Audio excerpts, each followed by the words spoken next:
అందరికీ నమస్కారం. నేడు చాలామందిలో తరచుగా దగ్గు రావడం అనేది చూస్తున్నాం.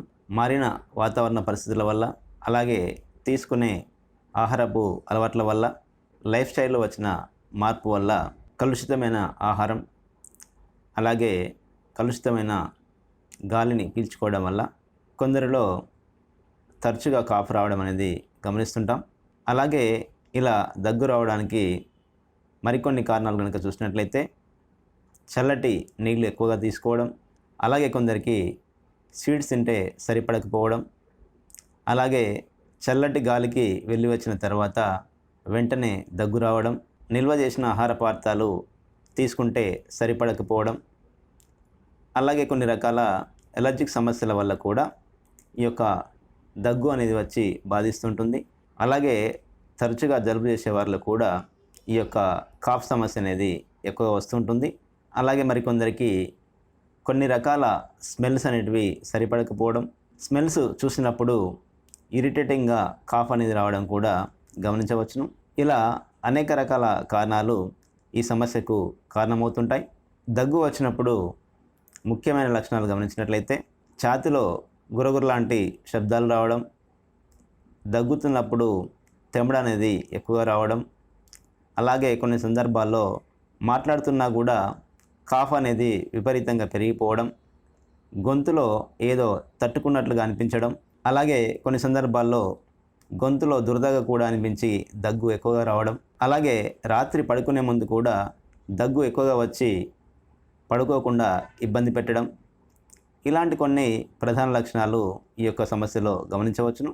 ఈ యొక్క కాఫ్ సమస్యను ఎదుర్కొనేటప్పుడు కొన్ని జాగ్రత్తలు కనుక చూసినట్లయితే ముఖ్యంగా అవుట్ సైడ్ ఫుడ్ అనేది చాలా వరకు తీసుకోకూడదు. చల్లటి పదార్థాలు, అలాగే కూల్ డ్రింక్స్ కానీ తీసుకోకపోవడమే చాలా మంచిది. అలాగే బయటికి వెళ్ళినప్పుడు తప్పనిసరిగా మాస్క్ ధరించడం అలవాటు చేసుకోవాలి. దగ్గు అనేది ఎక్కువగా వస్తూ ఊపిరాడకుండా ఉక్కిరిబిక్కిరి అవుతున్న సందర్భంలో నిర్లక్ష్యం చేయకుండా వెంటనే డాక్టర్ సలహా అనేది తీసుకోవాలి. ఈ యొక్క కాఫ్ సమస్యకు హోమియో వైద్యంలో చాలా మంచి మందులు ఉన్నాయి. ఈ మందులను సకాలంలో వాడుకున్నట్లయితే ఈ యొక్క దగ్గు సమస్య నుండి త్వరగా బయటపడవచ్చును. ముఖ్యంగా హోమియో వైద్యంలో మందుల ఎంపిక అనేది వ్యక్తి యొక్క వ్యాధి లక్షణాలు, అలాగే వ్యక్తి యొక్క శారీరక తత్వాన్ని, వ్యక్తి యొక్క అలవాట్లను దృష్టిలో ఉంచుకొని మందుల ఎంపిక అనేది జరుగుతుంటుంది. ఇలా ఎంపిక చేసుకున్న మందులు వాడినప్పుడే ఈ సమస్య అనేది త్వరగా తగ్గుముఖం పడుతుంది. మొదటగా కాలిబైక్రోమిక్ అనే మందును చూసినట్లయితే వీరిలో దగ్గు అనేది చాలా విపరీతంగా వస్తుంటుంది. గొంతు చీరుకపోయేంత తీవ్రతతో కూడి దగ్గు అనేది రావడం వీరిలో గమనించవచ్చును. అలాగే తెమడ కూడా పసుపచ్చ కలర్లో ఉంటుంది. తెమడ అనేది కట్టు కాకుండా ఉండి ఇబ్బంది పెడుతూ ఉంటుంది. అలాగే వీరికి తరచుగా జలుబు చేయడం, తలనొప్పి కూడా కొన్ని సందర్భాల్లో రావడం, ముక్కు పైన నుదుటి మధ్యలో తీవ్రమైన నొప్పి రావడం వీరిలో గమనించవచ్చును. ఇలాంటి లక్షణాలు ఉన్నప్పుడు దగ్గుతో బాధపడుతున్న సందర్భంలో కాలిబైక్రోమిక్ అనే మందు చాలా బాగా పనిచేస్తుంటుంది. సైనసైటిస్తో బాధపడే వారికి కూడా ఈ మందు చాలా బాగా పనిచేస్తుంటుంది. సైనసైటిస్ సమస్యను ఎదుర్కొంటూ కాఫ్తో బాధపడే వారికి ఈ మందు చాలా బాగా పనిచేస్తుంటుంది. అలాగే మరి ఒక మందు అరేలియా రెసిమోజా, ఈ మందు కూడా దగ్గుకు చాలా బాగా పనిచేస్తుంటుంది. వీరికి దగ్గు అనేది మొదటి నిద్రలో ఎక్కువగా వస్తుంటుంది. అంటే పడుకున్న తర్వాత మొదటి గంట నుంచి 2 గంటల లోపు వీరికి దగ్గు అనేది వచ్చి మేల్కొంటట్టు చేసి విపరీతమైన దగ్గు రావడం వీరిలో గమనించవచ్చును. అలాగే తెమడ కూడా చాలా హార్డ్గా ఉంటుంది. అలాగే దగ్గినప్పుడు తెమడ కూడా రావడం వీరిలో గమనించవచ్చును. ఎప్పుడైతే పడుకున్న తర్వాత మొదటి గంట నుంచి 2 గంటల లోపు దగ్గు వచ్చి ఇబ్బంది పడే వారికి ఈ యొక్క మందు చాలా బాగా పనిచేస్తుంటుంది. అలాగే మరి ఒక మందు ఫాస్ఫరస్, ఈ మందు కూడా కాఫ్కు చాలా బాగా పనిచేస్తుంటుంది. సాధారణంగా వేడి వాతావరణం నుంచి చల్లటి వాతావరణంలోకి పోయినప్పుడు దగ్గు అనేది విపరీతంగా వచ్చి బాధిస్తుంటుంది.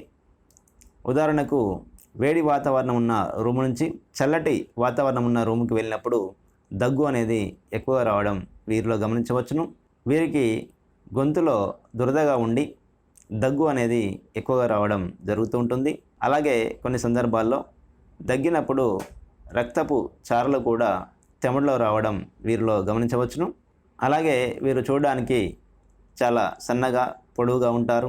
వీరు ఎక్కువగా పొడి దగ్గుతో బాధపడడం గమనించవచ్చును. ఇలాంటి లక్షణాలు ఉన్నప్పుడు ఈ యొక్క ఫాస్ఫరస్ అనే మందు చాలా బాగా పనిచేస్తుంటుంది. అలాగే మరి యొక్క మందు ఎపాసల్ఫ్. వీరు మానసిక పరంగా చాలా సెన్సిటివ్ వ్యక్తులు. దేనికైనా కూడా అతి తేలికగా స్పందిస్తుంటారు. వీరు చల్లటి వాతావరణానికి వెళ్ళినా కూడా, చల్లటి నీళ్ళు తీసుకున్నా కూడా, చల్లటి ఆహార పదార్థాలు తిన్నా కూడా దగ్గు అనేది ఎక్కువగా వచ్చి వీరిని బాధిస్తుంటుంది. అలాగే వీరికి గొంతులో ఏదో ముళ్ళు కుచ్చుతున్నట్లుగా అనిపిస్తుంటుంది. ఇలాంటి లక్షణం ఉండి చల్లటి నీళ్లు తాగినా కూడా, చల్లటి పదార్థాలు తీసుకున్నా కూడా దగ్గు అనేది విపరీతంగా వచ్చి బాధిస్తున్న సందర్భంలో ఈ యొక్క ఎపాసల్ఫ్ అనే మందు చాలా బాగా పనిచేస్తుంటుంది. అలాగే వీరిలో తెమడ కూడా చాలా ఎక్కువగా వస్తుంటుంది.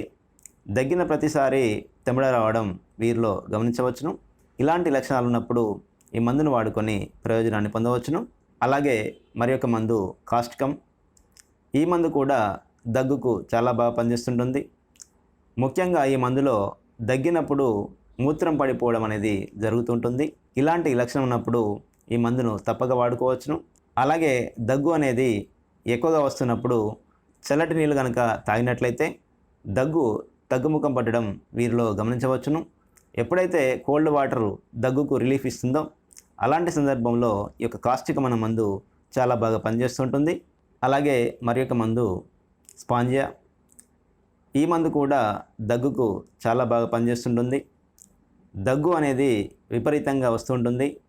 కంగు కంగుమనే శబ్దాలతో గొంతు అనేది చీరకపోతుందో అన్నంత ఎక్కువగా ఈ యొక్క దగ్గు రావడం వీరిలో గమనించవచ్చును. అలాగే వీరికి దగ్గు అనేది ఎక్కువగా వచ్చి దగ్గి లాస్ట్కు గొంతు అనేది బొంగురుపోవడం కూడా వీరిలో గమనించవచ్చును. మాట కూడా స్పష్టంగా రాకుండా బొంగురు గొంతుతో మాట్లాడడం వీరిలో గమనించవచ్చును. ఇలాంటి లక్షణాలు ఉన్నప్పుడు ఈ యొక్క స్పాంజియా అనే మందు చాలా బాగా పనిచేస్తుంటుంది. అలాగే వీరికి దగ్గు ఎక్కువగా వస్తున్నప్పుడు వేడి వాటర్ తీసుకోవడం వల్ల దగ్గు నుండి కొంతవరకు రిలీఫ్ అనేది లభిస్తుంటుంది. ఎప్పుడైతే వేడి వాటర్ వల్ల దగ్గు అనేది తగ్గుముఖం పడుతుందో అలాంటి సందర్భంలో కూడా ఈ యొక్క స్పాంజియా అనే మందు వాడుకోవచ్చును. ఇక చివరగా ఎక్కువనైట్ అనే మందును చూసినట్లయితే చల్లటి గాలికి వెళ్ళి వచ్చిన తర్వాత వెంటనే దగ్గు అనేది మొదలైనట్లయితే ఎక్కువనైట్ అనే మందు చాలా బాగా పనిచేస్తుంటుంది. వీరిలో దగ్గుతున్నప్పుడు తెమడ రాకపోవడం గమనించవచ్చును. చల్లటి గాలి సోకగానే ఎప్పుడైతే దగ్గు వెంటనే ప్రారంభమవుతుందో అప్పుడు ఎక్కువనైట్ అనే మందును వాడుకొని ప్రయోజనాన్ని పొందవచ్చును. ఇలా చాలా రకాల హోమియో మందులు హోమియో వైద్యంలో ఉంటాయి. ఏ మందునైతే లక్షణాల ఆధారంగా ఎంపిక చేసుకొని వాడుకుంటామో ఆ మందు సక్రమంగా పనిచేస్తూ ఉంటుంది. మందులు వాడే విధానాన్ని ఒకసారి గమనించినట్లయితే ఎంచుకున్న మందును 30 పొటెన్సీలో వారంలో మొదటి 3 రోజులు ఉదయం, మధ్యాహ్నం, సాయంత్రం 3 డోసుల చొప్పున వేసుకోవాల్సి ఉంటుంది.